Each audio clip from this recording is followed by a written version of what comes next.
আমাদেরকে জেলগেট থেকে বলা হলো যে আপনাদের ফ্যামিলির থেকে সাক্ষাৎকারের একটা সুযোগ আছে, আপনারা আসেন। আব্বুকে দেখলাম আমরা খুব শান্তভাবে নামাজ পড়ছেন, দোয়া করছেন।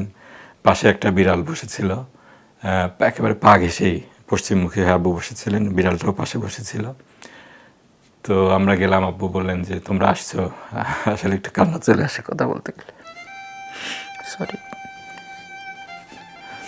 আমার ছোট ছেলেটা বলল, দাদা আমরা আসছি, দরজা খোলো। আব্বু দরজা খুলে দিলেন। তো আমরা স্বাভাবিক যে কথাবার্তাগুলো হয় বললাম।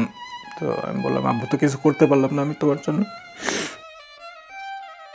আব্বু বললেন যে ভাগ্যে যেটা আছে সেটা তো আমরা চেঞ্জ করতে পারবো না। যদি আমার মৃত্যু আজকেই লেখা থাকে তাহলে আমি যেখানেই থাকি, আমি যদি বাসায়ও থাকতাম তাহলে আমার মৃত্যু এভাবেই হতো। সুতরাং আল্লাহর উপর ভরসা রাখতে হবে। বললেন যে রাত্রেবেলা হয়তো লাশটা নিয়ে যাবে, তোমরা আম্মুকে নিয়ে যেও না রাত্রে, এত রাত্রে আসলে তোমার আম্মুর কষ্ট হবে, তোমরা দুই ভাই যেও, আর তুমি আমার জানাজা পড়াবা, সেটা বললেন। এরপরে জিজ্ঞেস করলেন যে ফাঁসির মধ্যে যে যাব, কি পরে যাব, লুঙ্গি পরে যাব না পায়জামা পরে যাব? আমি বললাম, আব্বু পায়জামাটা পরে যাবেন।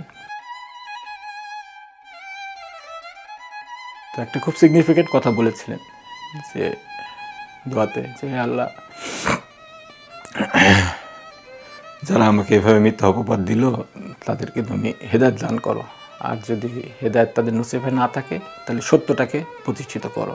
উনি কিন্তু কারো ধ্বংস কিংবা এগুলা কিছু বললেন না। আলহামদুলিল্লাহ, আল্লাহ হয়তো দোয়া কবুল করেছেন, সত্যটা আস্তে আস্তে